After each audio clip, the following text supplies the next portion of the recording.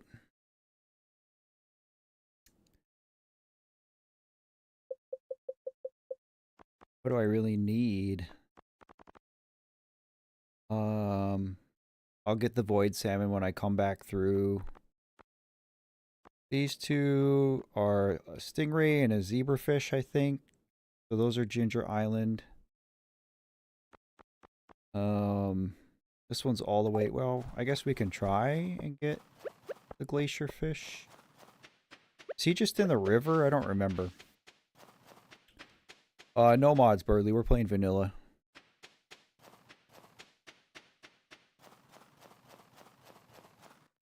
Or is the glacier fish in the lake?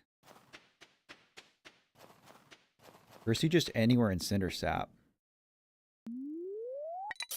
I honestly don't remember.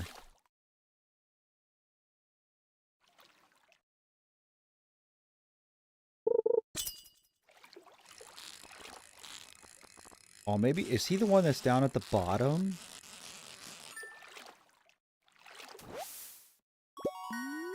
Speaking of which, we gotta go... We have to go get that Iridium Crobus statue, too.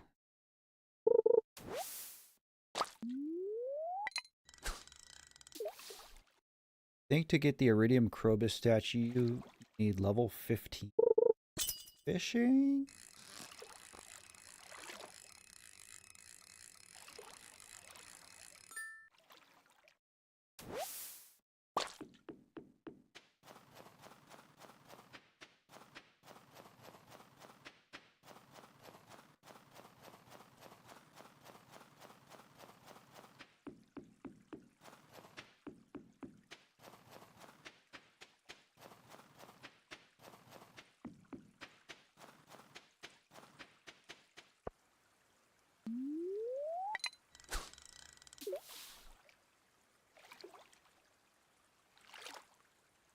Is that what it is? A zebrafish?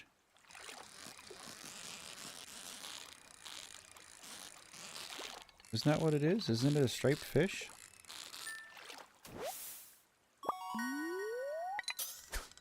Give me a sanity check, Laura.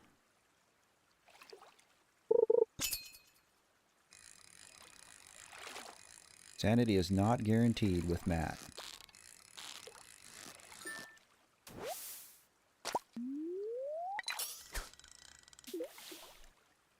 Lionfish. Jesus, thank you. Oh, there he is. I don't have a lure on.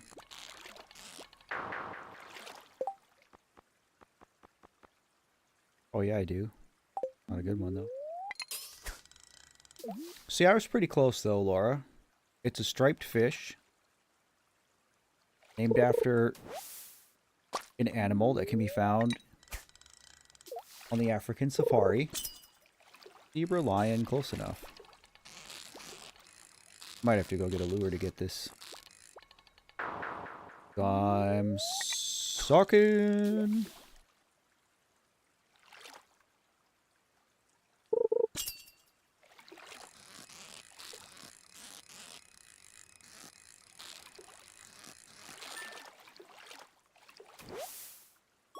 What's great about doing anything in this game right now is that everything contributes to mastery.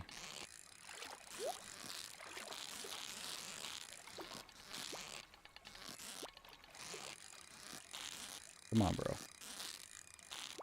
Come on, bro.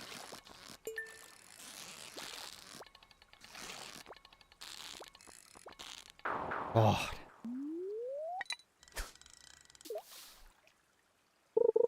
That's all it takes to make your day is me saying something stupid on stream. And I do it pretty much every time, so...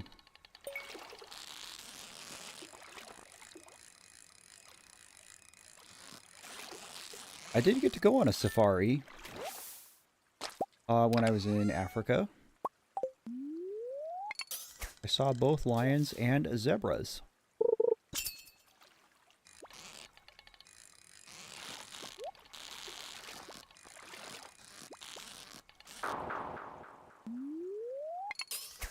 If we get lucky, Laura, we can get it.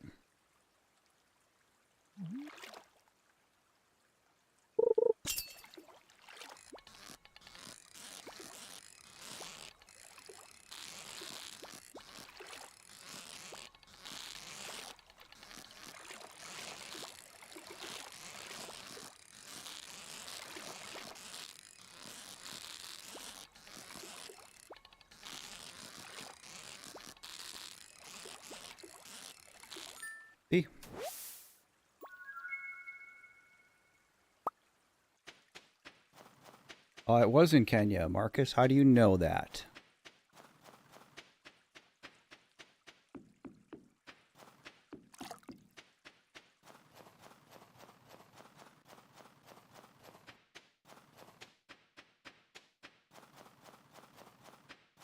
Teşekkürler.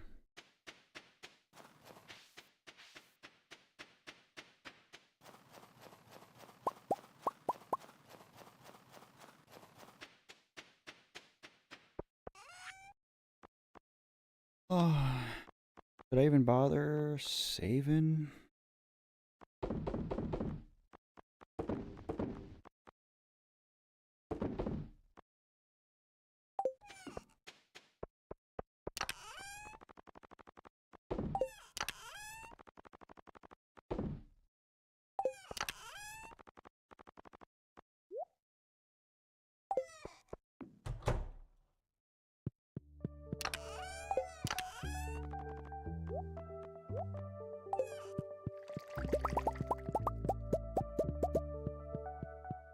Lucky guess, I know a lot of people who went to Kenya and saw those animals. It was a good, educated guess. I was in Nairobi, Kenya. Can you dig it? Wait, where are we at on time? 3 hours, 20 minutes. We'll do one more day.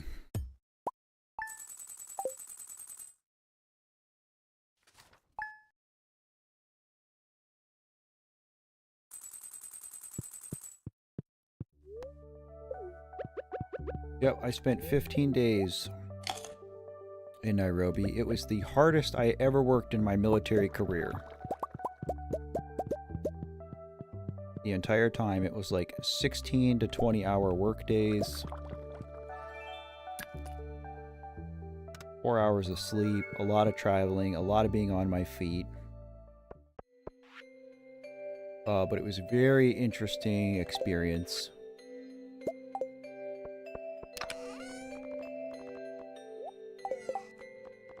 Then President Obama. That was neat. The part of the Air Force One mission. That was neat.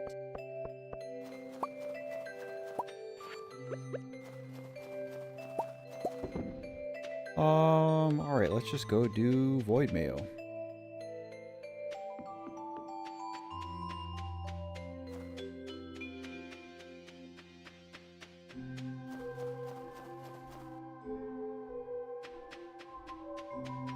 Hey Rowan. No worries. We're getting on to the tail end of stream here. I'll probably do this last day.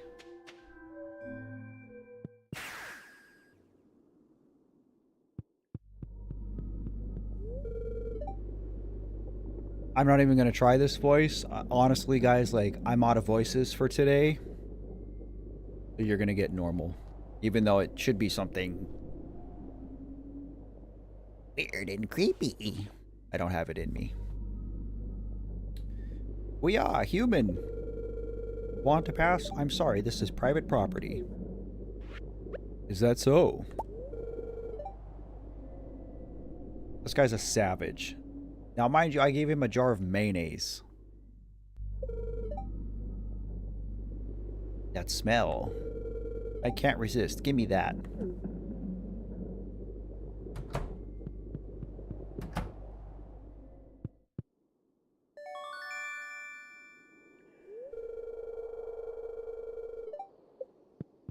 Yep.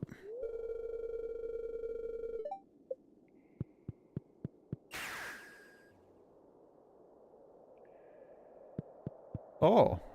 And now we're in here. This is the Terraria thing. We should do that. You found my ink. Excellent.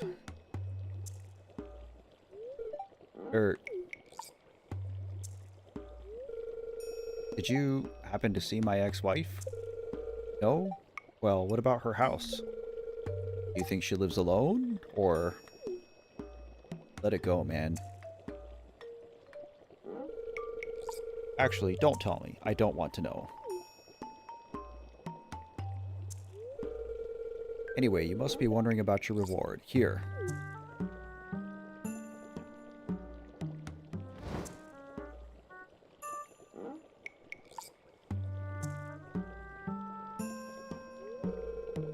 It's a book of summoning.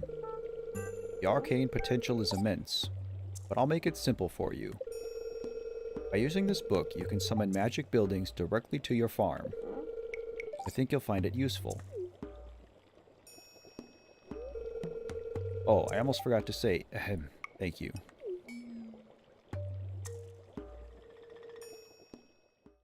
Yep.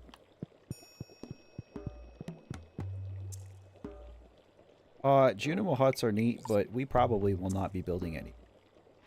I mean, maybe one? A desert obelisk is in order. So is an island obelisk. So we need to find a banana tree. And for the banana tree, I'm pretty sure we can get a banana sapling from the little penguin guy trader on the island.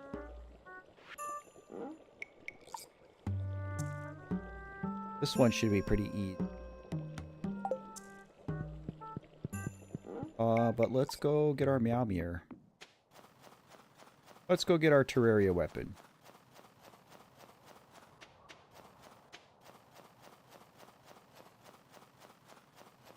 I cannot express how happy it makes my heart that two of my all-time favorite video games have collaborated with each other, even though it's in a small way.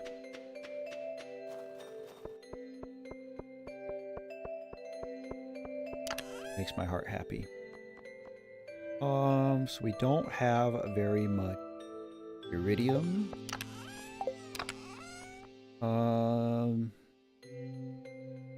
Coconuts and cactus fruit are both gifts. No. So I need coconuts and cactus fruit.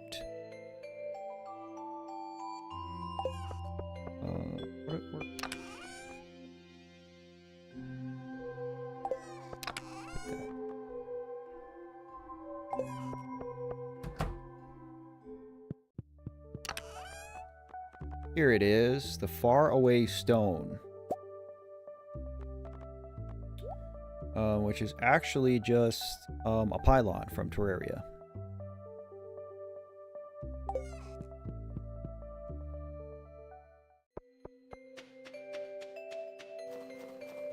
And I guess let's pet our animals. They don't have auto petters. I'm gonna forget.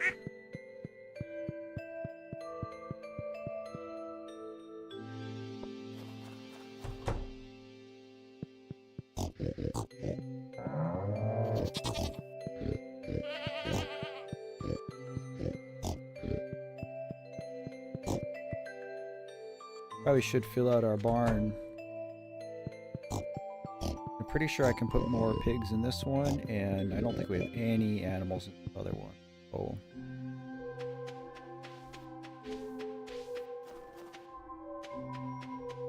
We got the money. I'm gonna buy a bunch of pigs, so if any of you guys want to name a pig, throw it in the chat. Otherwise, I'm just gonna do random names.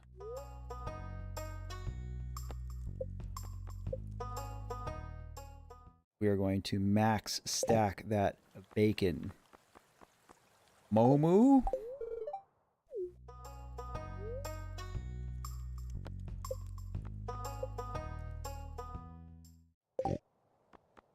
Snako?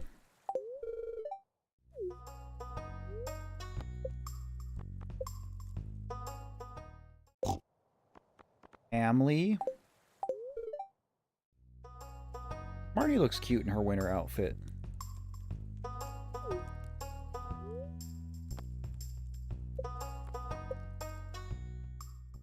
I'm not gonna do tits, oh no. Because that's like saying tits, oh no. I'll take Oinkus.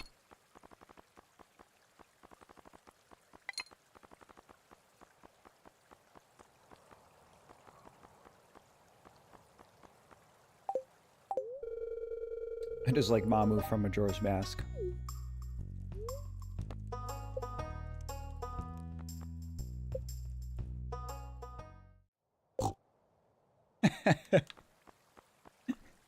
I like that that's a default random name, just no. That's too funny. Yeah, what do you want to name your pig? No. Anybody else? Want to name a piggy? Throw it in the chat. Potsiba? That's silly.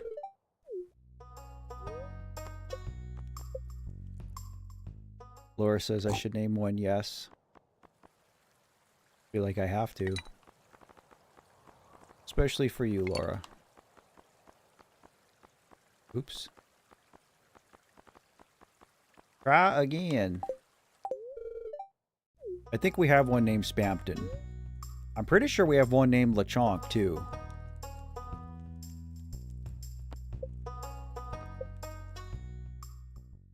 I think we did Oink Alone as well.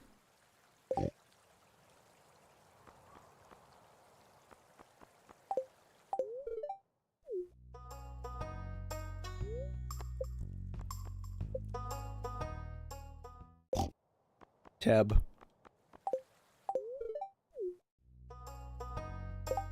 Is there a way for me to check animal names?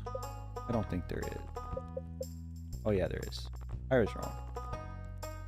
So, we have a lot of pigs. We have Jongus, Hamlet, Robert, Peep, Pumpkin, Spike, Glunderson, Carl, Mankey, Lechonk, Snasper, Daisy, Wrinkle, Autocorrect, Spoink, Grumpig, Oinkalone, Tepig, Momu.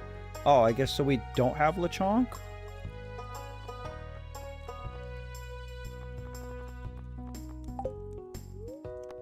Well, let's fix that.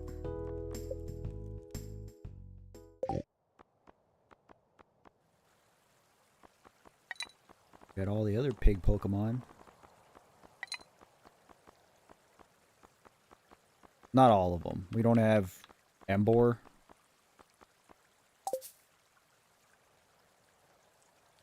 Name unavailable. Oh, we must have a Lechonk.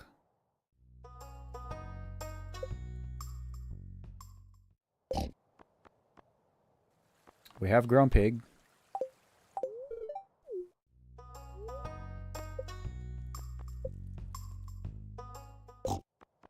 Ricky. I don't think I did Embor, but now I'm second guessing myself.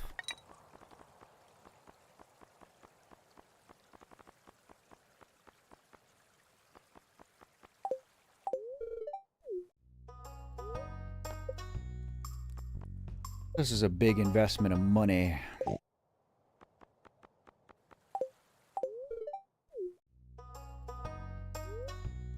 Oh, you're right. We didn't do Spampton. Bro puts the spam in Spampton.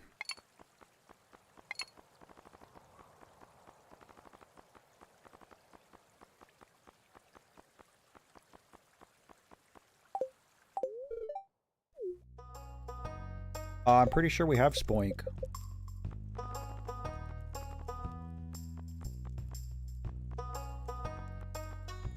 Yeah, we have Spoink and Grumpig already, Marcus. We have Oinkalone, we have Tepig. We have Embor. I don't remember what's in between Tepig and Embor. I picked Snivy when I played, so I can't remember what the middle evolution of Tepig is. Ignite, thank you. Might as well do them all, right?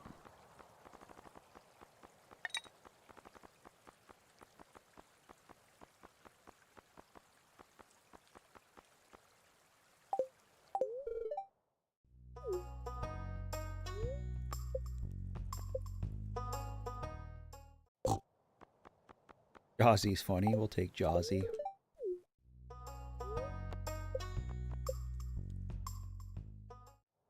Alright, that's it. Animals are full. Gotta oink them all.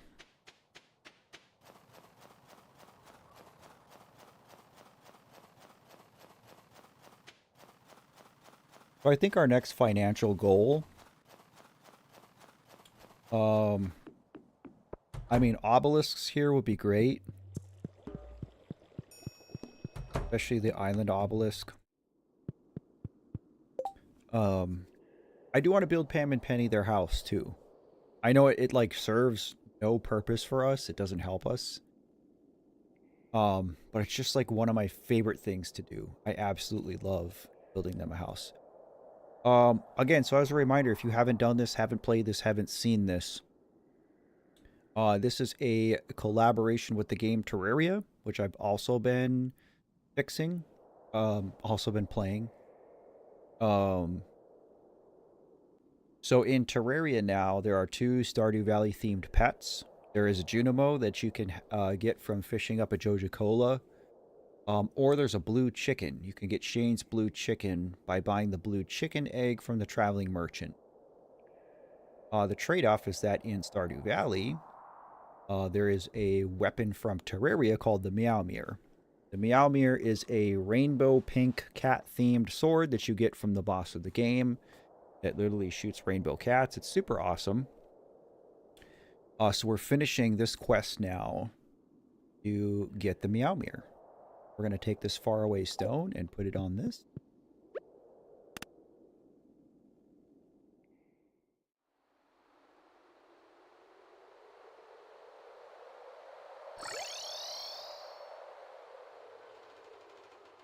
Hey, buddy.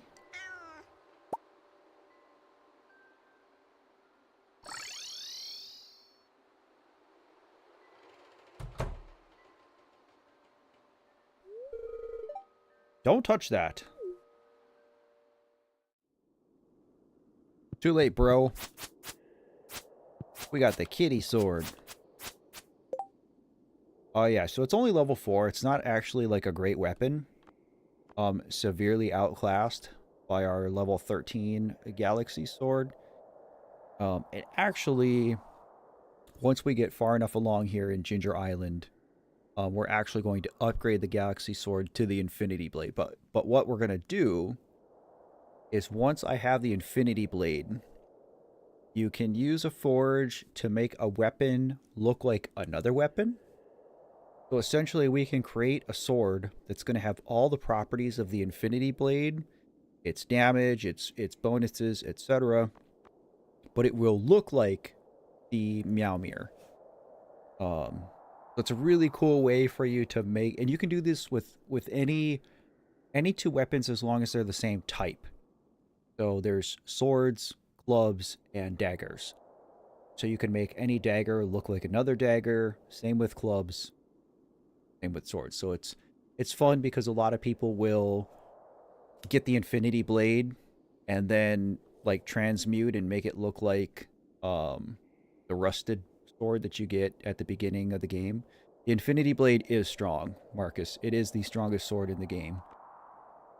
It's super cool looking too.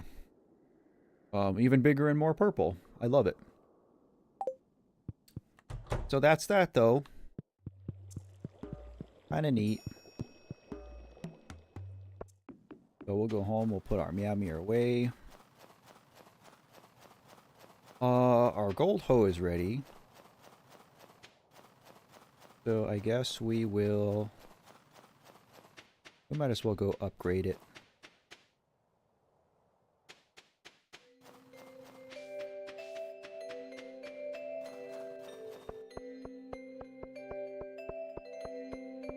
Actually, we should be upgrading this. Right?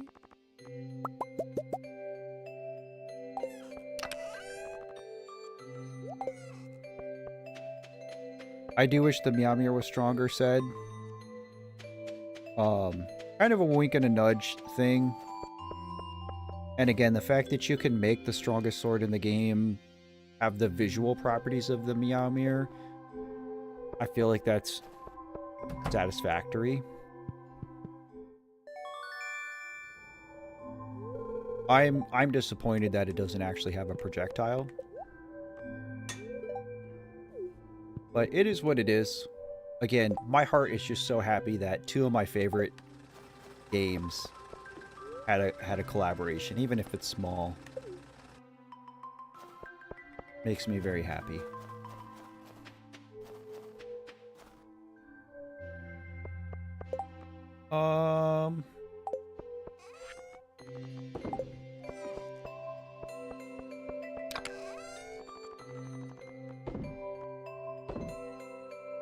Okay. So we also only have 3 dragon teeth. So I guess it also does make me wonder why they chose the Meowmere. I mean, it is a pretty popular weapon, I guess.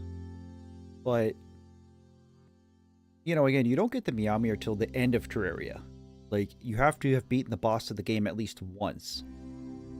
So there's not really anything major in the vanilla game to do once you have the Meowmere. And I feel like even then, people won't keep the Meowmere for a long time because it's a component in the Zenith. So a lot of times, if you have a Meowmere, it's short-lived because then you just end up getting the rest of the components for the Zenith. And then you just don't have a Meowmere anymore.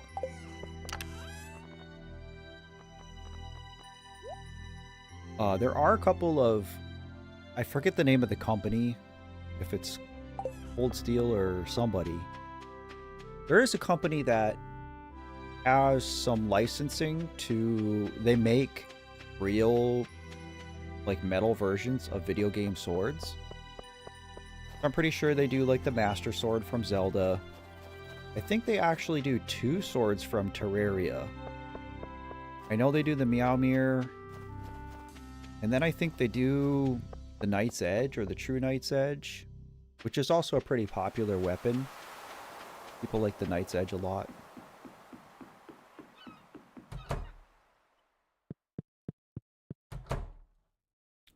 We're going to go to Ginger Island.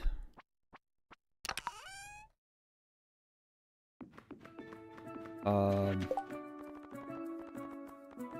going to see...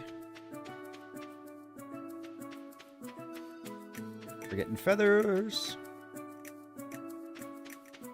There's a lot of companies and artists that do like a version of the Master Sword. I don't remember all these. I guess I gotta check these. Navajo. But I know like some people produce Master Swords and they're not technically licensed to do so.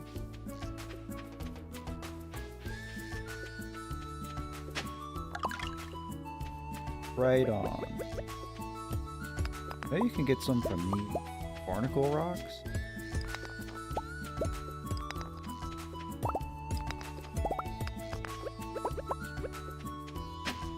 Got that one.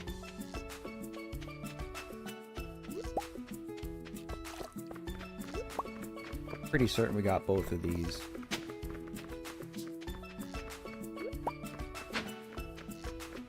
We always gotta check. Some of these things are so just frustratingly well hit.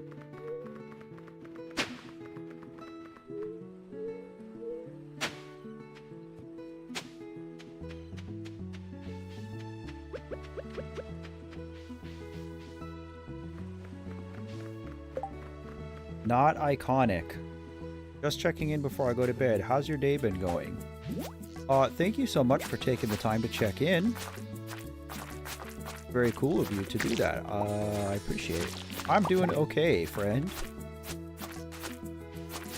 I'm happy to be playing Stardew Valley on stream. Makes me happy.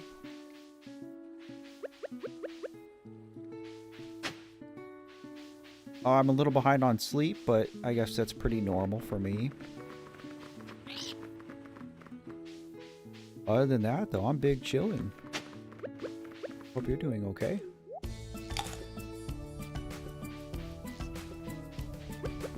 Yeah, the Knight's Edge is just a good well-rounded, later pre-hard mode weapon to have. It's just kind of always worth it. I feel the same about True Knight's Edge. That is one of my favorite weapons in the game.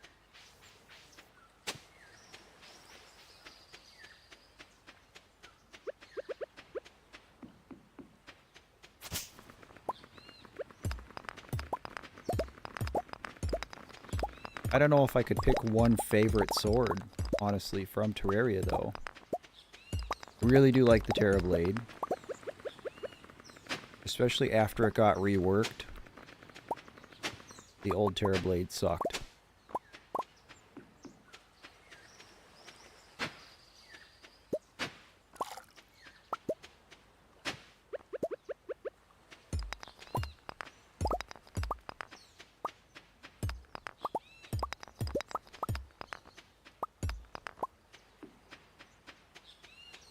My favorite color is green, so I like a lot of the stuff that's green. Blade of Grass, Seedler, Terrorblade.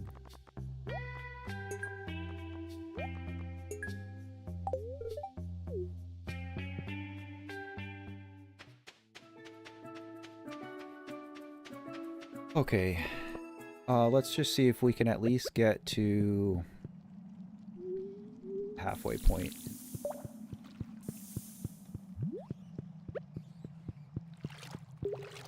Again, no pressing goal in mind with doing this.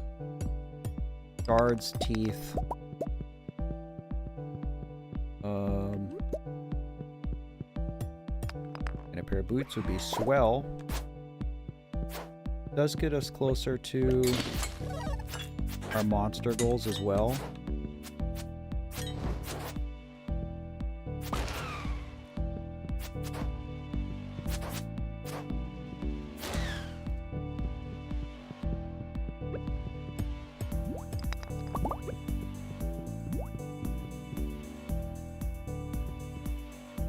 It's just such a good song. Now that I have a good pair of headphones, what a difference. Doing great. Just install Linux on your laptop. Interesting. How do you like that as an operating system? Complicated, right?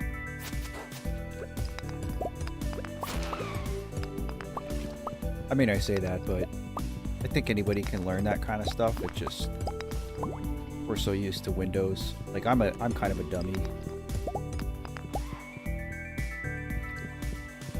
where's that?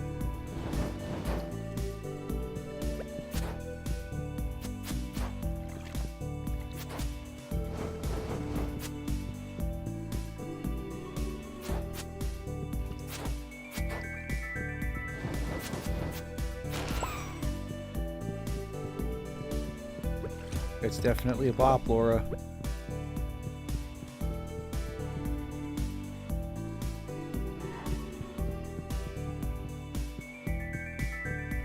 Hoping that some of these floors will have chests, but not getting very lucky. I know that I think floor 9 is guaranteed to have at least one chest. Here's one.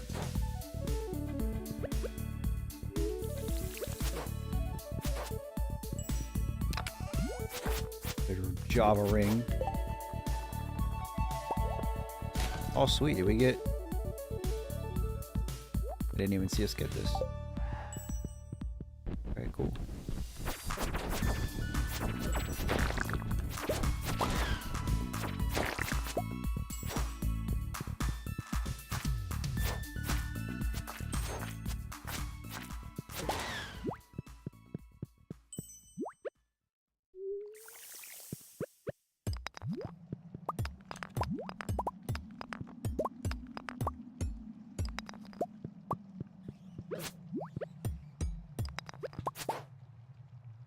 That's cool though, Iconic. I mean, that's a good hobby to have.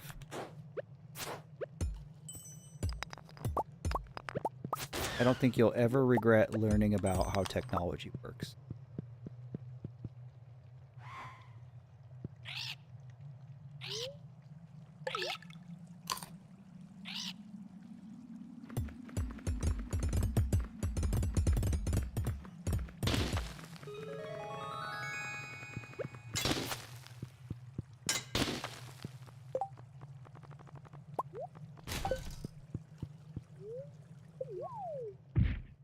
if I really pushed and got a little lucky, I probably could get to the top tonight, but that's all right. I think we're good to wrap this up. Coming up on 4 hours. This was great, though. I really enjoyed reviving Stardew Sunday. Again, I think that taking the break was good. It's so frustrating when you get burnt out on a game that you so love.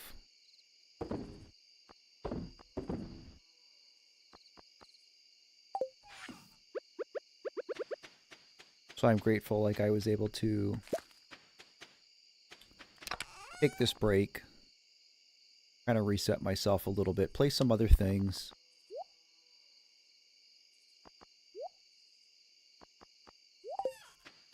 I think it's just what I needed.